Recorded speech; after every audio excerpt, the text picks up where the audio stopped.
What would you do if the one person holding your family together was suddenly ripped away, not by death, not by distance, but by one bad decision made by the person who was supposed to protect everyone?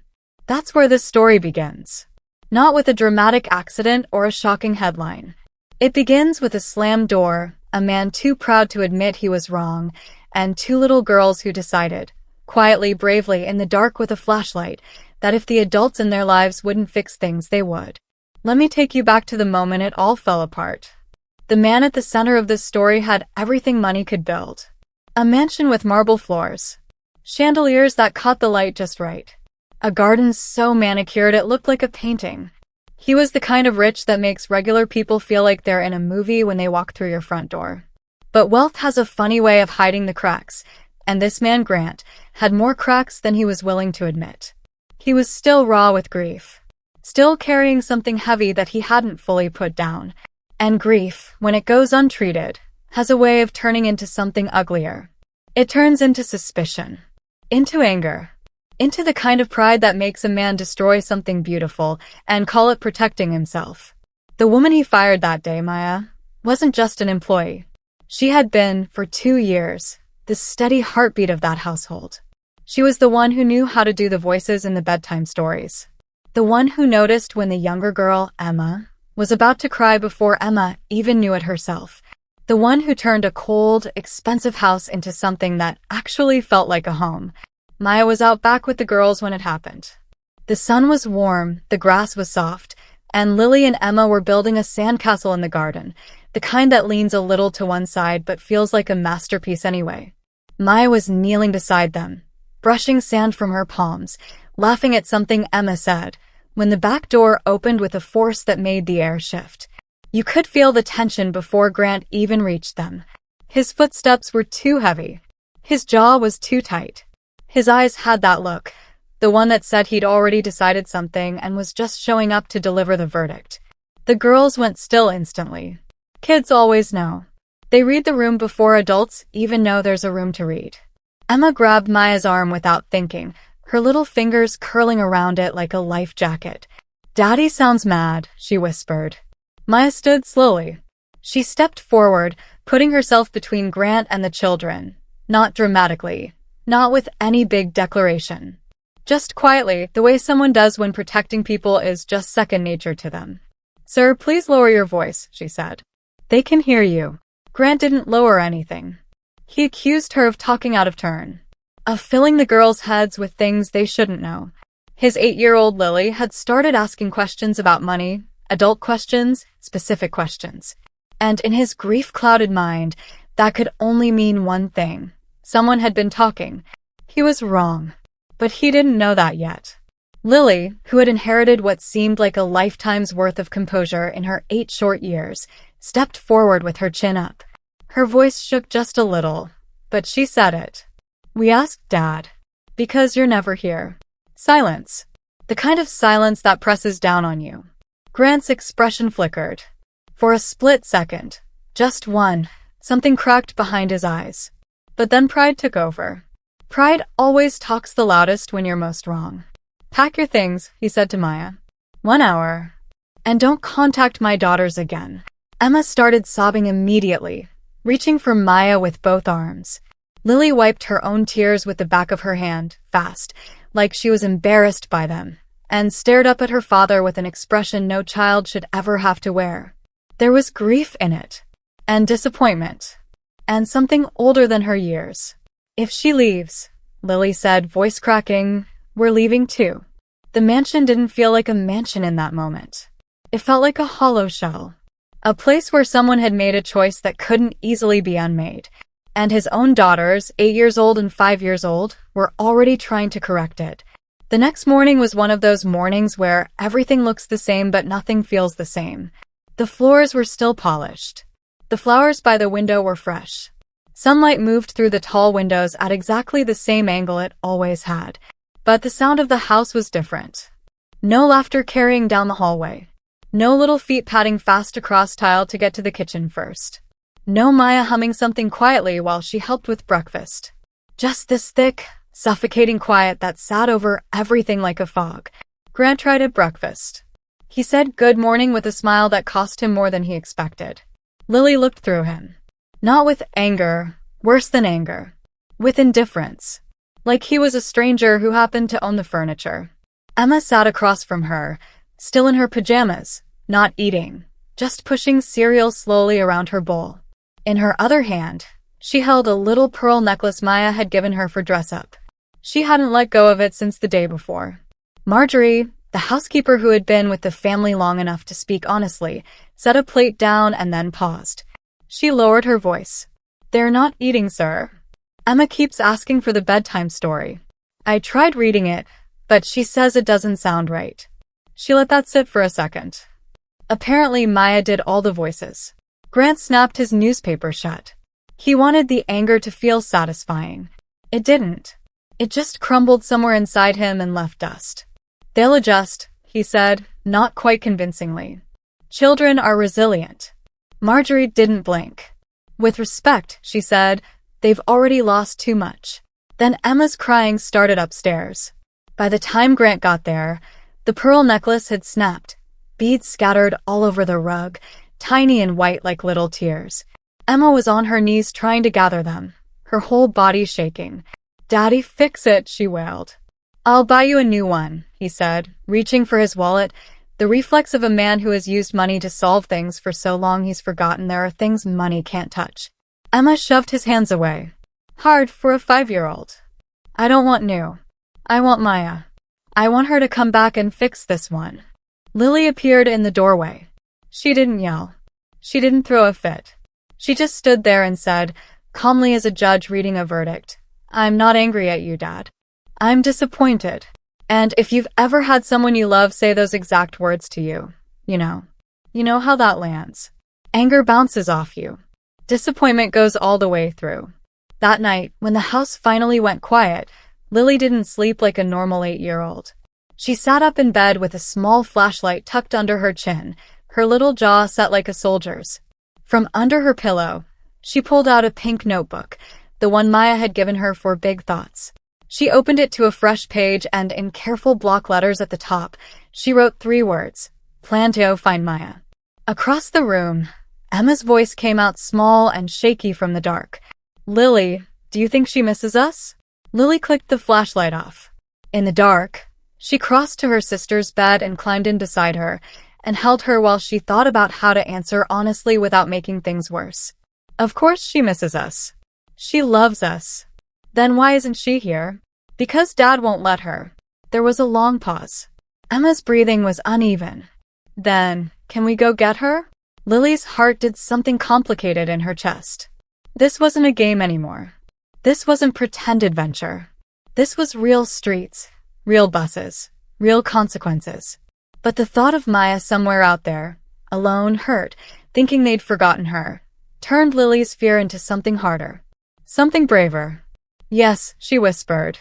"But it's a secret." "No, Dad. No, Marjorie. Nobody." Emma nodded solemnly in the dark. "I'll be brave." Lily flicked the flashlight back on and started writing down everything she remembered. The neighborhood Maya had mentioned in passing. The 2 buses. The bakery that smelled like warm bread. The one Maya said was right near her mother's place. Every detail went onto the page like pieces of a map being assembled from memory. And outside their half-open door, unseen by either of them, Grant stood in the hallway, listening. And something deep inside him, something that had been armored over for a long time, finally began to crack. The next morning, Grant tried again at breakfast. This time he didn't bother with the newspaper or the forced smile. He just sat there, coffee untouched, tie loosened at 7 a.m., dark circles so deep under his eyes they looked like bruises. Emma climbed onto his lap without being invited. That's the thing about 5-year-olds, they haven't learned yet that love has to be earned back. They just love. She wrapped her arms around his neck and said, right into his ear, "Daddy, do you miss Maya?" The question fell into the room like a stone into still water. Marjorie's spoon went quiet against the bowl. Grant's throat worked slowly before any sound came out. "I'm fine, sweetheart." Emma leaned back and looked at his face with the kind of blunt, unsparing honesty that only very small children and very old people still possess. "You don't look fine." Maya says when someone looks sad, they need a hug. For a second, Grant didn't move. Then his hands, slightly unsteady, closed around his daughter like he was afraid she might disappear too. And across the table, Lily watched all of this the way a scientist watches a crack slowly travel across glass. She waited. Then, as casually as if she were talking about the weather, "Marjorie, how do people get to the Eastbrook neighborhood from here? We're doing a project at school about different parts of the city, and I remembered Maya mentioned she lived there." Grant's shoulders stiffened just slightly at Maya's name, but he didn't stop her. Marjorie softened. "It's quite a long trip on 2 buses. First one from the stop near Lakeside Plaza, then you switch at Central Station. How long does it take?" Emma added, perfectly timed, perfectly innocent. "Almost 2 hours each way," Marjorie said. "That's why Maya always had to leave so early." Grant went very still. The way you go still when a simple sentence suddenly rearranges something you thought you understood. 2 hours each way, every single day, for 2 years, without ever once complaining. He'd never even thought to ask. Lily filed every word away. Her expression gave nothing. But inside, she was building a route. "Now, let's talk about the plan, because it's one of the most quietly extraordinary things I've ever heard an 8-year-old come up with." The cover was a shopping trip, Grant's birthday was coming up, and Marjorie was taking the girls to find a gift. Lakeside Plaza. Busy, friendly, full of distractions. And 200 yards from the entrance, the exact bus stop they needed. As they walked through the mall, Emma had one job.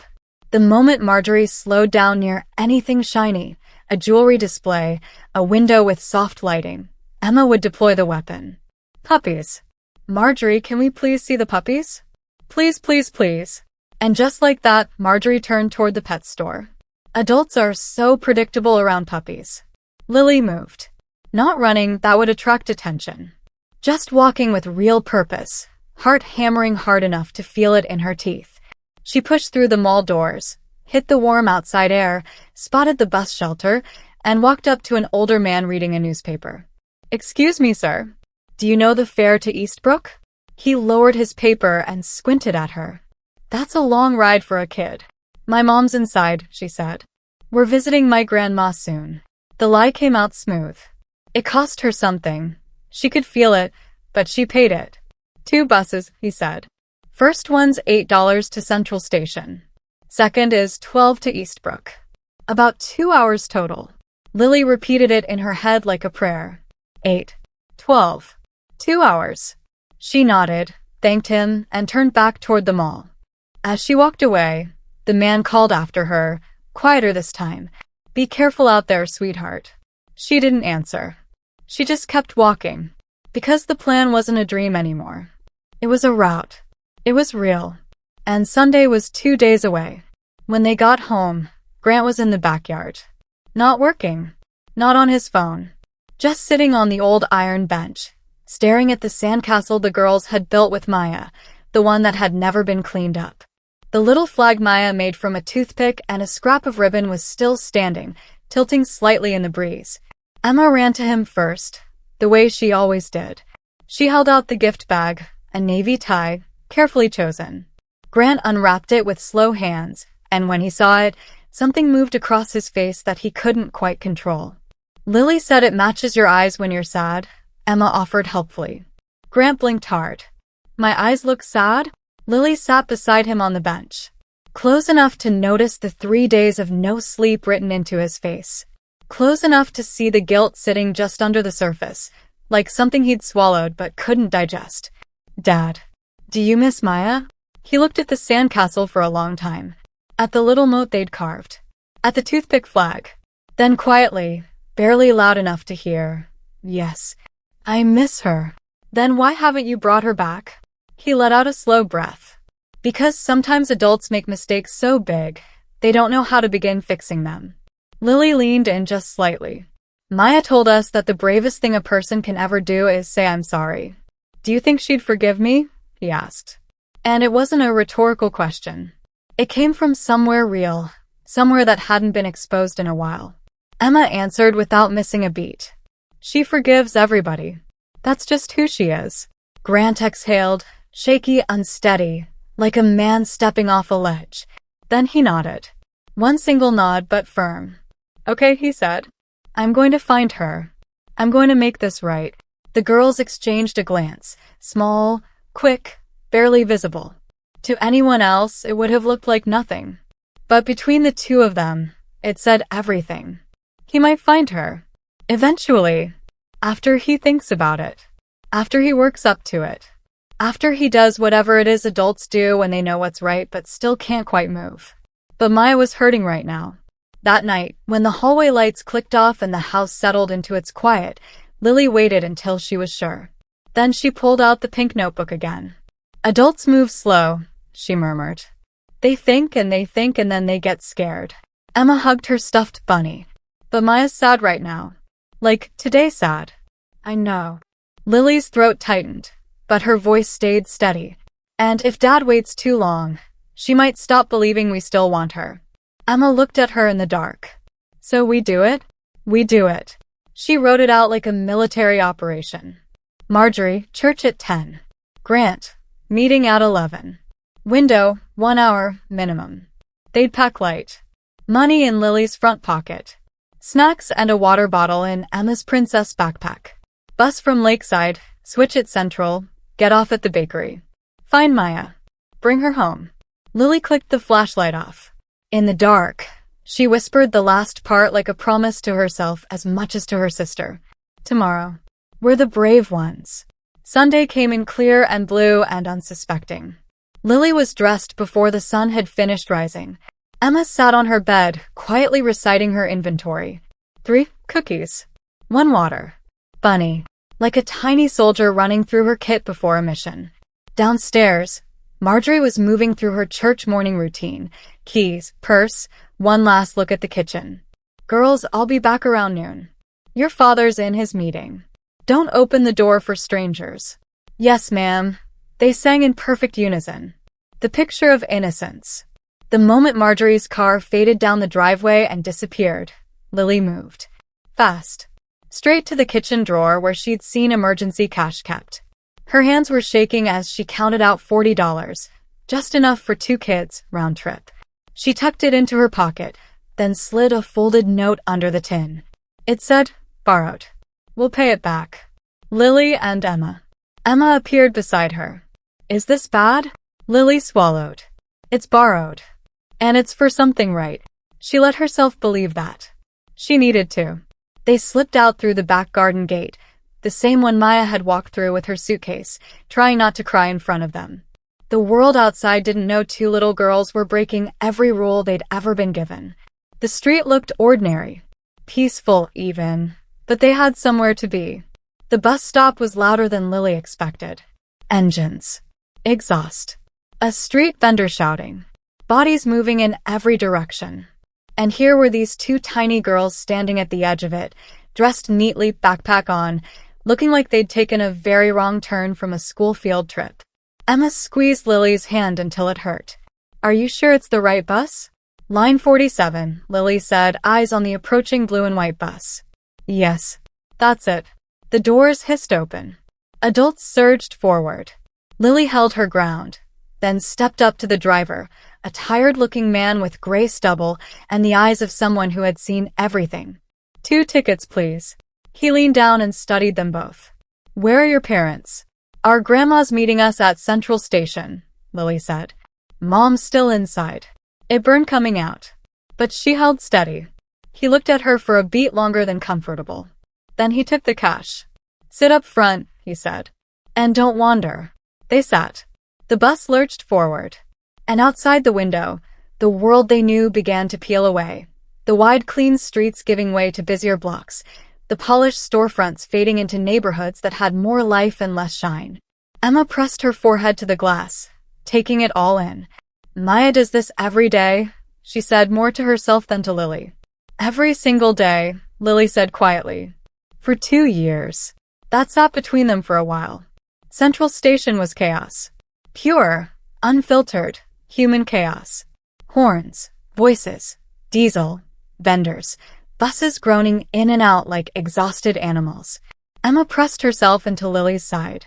Lily held her wrist now, not her hand, her wrist. because a hand can slip. Finding the second bus felt like searching for one specific face in a crowd of thousands. They asked two different strangers. Both barely looked down.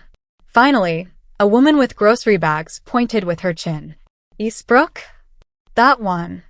The second bus was older. Seats worn thin. Windows filmed with dust. The air inside was close and warm. It didn't matter. To Lily, it was a lifeboat. As the bus rattled forward, the city changed. Houses pressed closer together. Paint fading at the edges. Kids playing in the street like traffic was just background noise. Music coming through open windows. It wasn't the neighborhood they came from, but it was alive in a different way. A more honest way. Emma pressed her forehead back to the window. Maya lives here? Yes. Every day she came from here to us? Lily nodded. Her throat was too tight for words. When the driver called out Golden Grain Bakery, next stop, Lily's chest lurched. Warm air drifted in through the door as they stepped off, and there it was. Exactly as Maya had described it. A small bakery with golden light in the window, and the smell of bread that made the whole street feel softer. Lily walked straight up to the man behind the counter. Sir, do you know a woman named Maya? She lives near here with her mother. The baker's face warmed immediately. Maya. Sweet girl. Green door, house number 23. 3 blocks down, left turn. Emma looked up at her sister, eyes wide, half hope, half terror. We're really here. Lily stared down that narrow street. 3 blocks. A left turn. A green door. And behind it, everything. Lily's hand hovered in front of the door and refused to move. All that planning. All that courage scraped together in the dark with a flashlight. And now her knuckles were an inch from the wood and her bravery had simply evaporated. Emma looked up. What if she doesn't want to see us? She will. Lily's voice cracked on it. But she knocked anyway. 3 times firm, because that's what she had practiced on the bus. Silence. Then slow footsteps. A chair scraping. A soft, cautious voice from inside. Who is it? Emma couldn't hold it. She leaned into the door and blurted, Maya. It's us. Lily and Emma. Then the locks. Fast. Frantic. Clicking open one after the other like Maya's hands couldn't move fast enough. The door opened and there she was. Not the Maya they saw every morning in the mansion. Put together, professional, hair pinned neatly. This Maya was in an old t-shirt and worn jeans. Her eyes were swollen. Her lashes were clumped. Her hair was loose and she looked like she hadn't slept properly since she left. She looked smaller than they remembered. Human in a way they hadn't fully seen before. And the second she saw them, the moment her eyes landed on their faces, she came apart. My babies, she breathed, like saying it too loudly might make them disappear. They launched into her. Emma first, then Lily, both of them hitting her hard enough that she stumbled back a step and caught herself on the doorframe. And she held them the way you hold something you thought you'd lost. With everything. With both arms and her whole body and her face pressed into their hair. How did you get here? She choked out between breaths. Where's your father? Are you okay? Emma pressed her cheek against Maya's collarbone. We came to get you.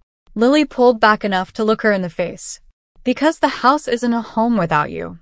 And because Dad was wrong. She said it plainly. Without drama. Just as a fact. Maya's breath hitched. Her arms tightened again. And for the first time in a week, the missing piece of that household was in the same room as the rest of it. Inside the apartment, everything was small and clean and real. A worn couch. Family photographs on the wall. A little table with a bottle of medication and a half-finished glass of water. Nothing polished. Nothing expensive. And yet it felt warmer than the mansion had felt in days. Maya was already reaching for her phone, hands trembling. I have to call your father. Right now. He's going to be terrified. This was dangerous. Do you understand how dangerous? Maya. Lily's voice cut through. Before you call, you have to hear what we came to tell you. From the back room came a soft shuffle. Maya's mother appeared in the doorway, leaning on a cane, a small woman with tired eyes and a face full of warmth. She took one look at the girls and smiled, the kind of smile that takes effort when your body hurts. So these are the little ones, she said gently. The ones my daughter talks about every single day. Emma walked right up to her, fearless the way only 5-year-olds manage to be. Maya says you're the wisest grandma in the whole world. Maya's mother's eyes filled. She's been crying every day since she came home, she said, voice breaking just slightly. Not about the job. About losing you too. Lily turned back to Maya, who was wiping her cheeks quickly, embarrassed to be seen hurting. And Lily said it, the reason they had come all this way. The thing that had to be said before anything else could be fixed. It wasn't you, she said. Dad thought you had overheard something. Something about money, something about him maybe losing a lot. He thought you told someone. She paused. Swallowed. But it wasn't you who heard it. Maya went completely still. Then who? Emma raised her hand, slow and guilty and brave at the same time. We were playing hide and seek. We hid behind the big couch. We heard your uncle on the phone. All of it. The room tilted. Maya covered her mouth with both hands, eyes flooding. So all week, she whispered, I've been blaming myself. Replaying every conversation. Wondering what I said, what I did, how I failed. You didn't fail us, Lily said, stepping forward. Dad failed you. But he can fix it. She said it with the certainty of someone who has already decided how the story ends. That's why we came. So you'd know the truth. And so you'd come home with us. The wall phone rang. Sharp and sudden. All 4 of them froze. Maya picked it up. Her voice was barely a sound. Hello. On the other end, a man falling apart in real time. Desperate. Terrified. Barely holding the words together. Maya. Please. Please tell me my girls are with you. She hit the speaker button without saying a word. Lily leaned in. Dad. Her voice was steady and clear. Don't call the police. We're safe. And now you're going to hear the truth. And just like that, in a small apartment with worn furniture and medicine on the table and a woman with a cane watching from the doorway, the whole thing began to unravel. And then, slowly to be repaired. Here's what I want you to sit with before we close out. 2 little girls, 8 and 5 years old, got on 2 buses through an unfamiliar city, knocked on a stranger's door, and told a hard truth to the people who needed to hear it. Not because it was easy, because it was right. Because they understood something that the adults around them had temporarily forgotten, that love is an action. It's not a feeling you declare. It's a thing you do, even when it's inconvenient, even when it's scary, even when the adults in your life have made a mess and are too proud to clean it up. Grant had everything money could buy, and he nearly lost the only things that actually made his life feel like a life, because of pride. Because he let his grief turn into suspicion, and his suspicion turn into a decision he made in anger. 1 slammed door. 1 wrong call. And it cost him a week of his daughters sleeping with flashlights under their pillows, planning an operation to undo his mistake. Maya lost a week of her life to self-blame for something she never did. She sat in that small apartment, crying every day, convinced she had failed the people she loved, when the truth was that someone else's fear had made her the target of a punishment she didn't deserve. And the girls, Lily and Emma, they carried something no child should have to carry. But they carried it anyway. With a pink notebook and a flashlight and 40 borrowed dollars and 3 cookies and 1 stuffed bunny.